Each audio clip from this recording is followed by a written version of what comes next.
Good morning, dear students. Welcome to all of you in your economic class. Today we are going to discuss your chapter number 3 according to your Indian Economic Development book. Your chapter name is Liberalization, Privatization and Globalization. Introductions. Since independence, India followed the mixed economic system by combining the advantages of market economic system, capitalist economics with those of the planned economic system, socialist economics. Independence के time India में economical system में जो economical system apply किया गया वो mix economic system था, जिसमें कि सोशलिस्ट इकोनॉमिक्स और कैपिटलिस्ट इकोनॉमिक्स दोनों को मिला करके इंडिया में इकोनॉमिकल सिस्टम को अप्लाई किया गया, जिसे हम मिक्स इकोनॉमिकल सिस्टम कहते हैं. But in reality, the public sector dominant of the control and regulation of our economy and the private sector was ignored. Miss उस समय क्या था कि रियलिटी में हमारे पब्लिक सेक्टर का जो है कंट्रोल और रेगुलेशंस इकोनॉमिक्स पर था, और जबकि प्राइवेट सेक्टर को इग्नोर किया जाता था. There was a huge investment in the public sector and very low investment in the private sector.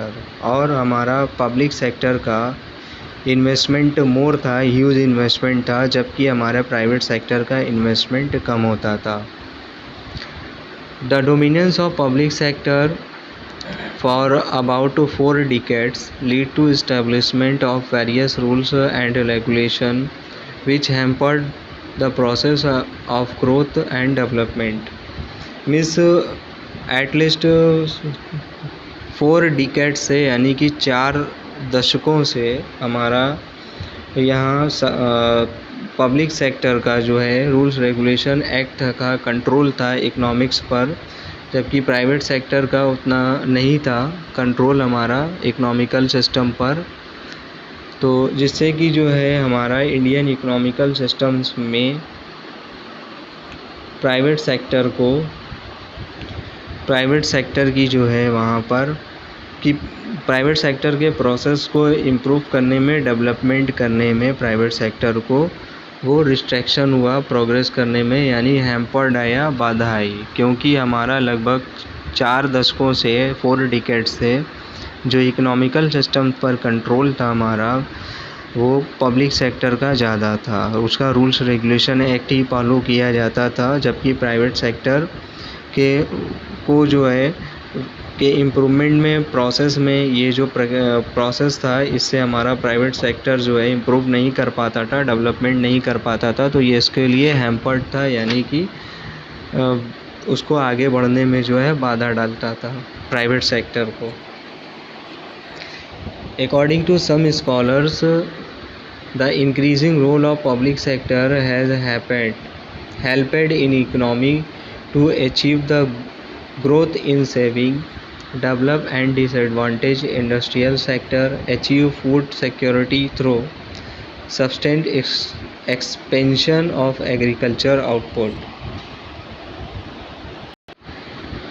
तो अकॉर्डिंग टू सम स्कॉलर्स, कुछ स्कॉलर्स के अकॉर्डिंग जो हमारा पब्लिक सेक्टर्स के इंक्रीजिंग रोल्स के कारण हमारा जो है इंडियन इकोनॉमिक डेवलपमेंट में हेल्प मिली, जिससे कि जो है अचीव करना ग्रोथ इन सेविंग में, और डेवलप और डाइवर्ट इंडस्ट्रियल सेक्टर को डेवलप करना, डाइवर्ट करना, डाइवर्सिफाई करना इंडस्ट्रियल सेक्टर को.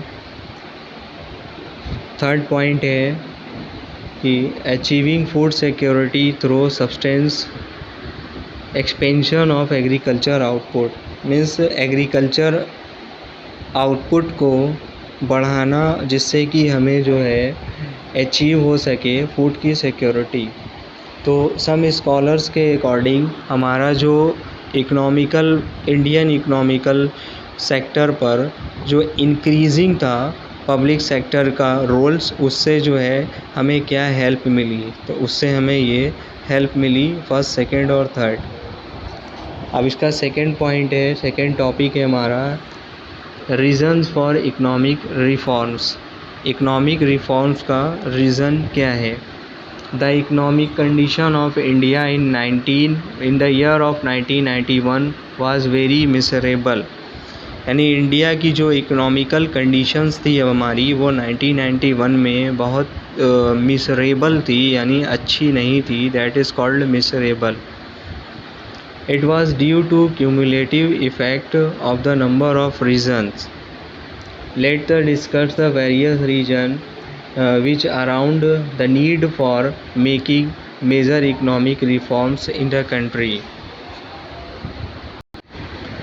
तो ये जो इंडियन इकोनॉमिकल सिस्टम जो हमारी 1991 में मिसरेबल थी, इसके बहुत सारे रीजन्स थे हमारे, जिसकी वजह से इंडियन इकोनॉमिकल सिस्टम हमारा जो है 1991 में मिसरेबल था।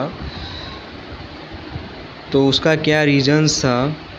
उसके रीजन्स को जो है उसके इम्पॉर्टेंट रिफॉर्म्स में, उसको इम्पॉर्टेंट के रिफॉर्म्स क्या हैं, यानी उसके सुधार क्या है, इकोनॉमिकल रिफॉर्म्स क्या हैं, इकोनॉमिकल रिफॉर्म्स की क्या जो है नीडेड हैं। तो आइए इकोनॉमिकल रिफॉर्म्स की नीडेड से रिलेटेड जो है उसके मेजर जो है डिस्कशन करते हैं। Later discuss the various reason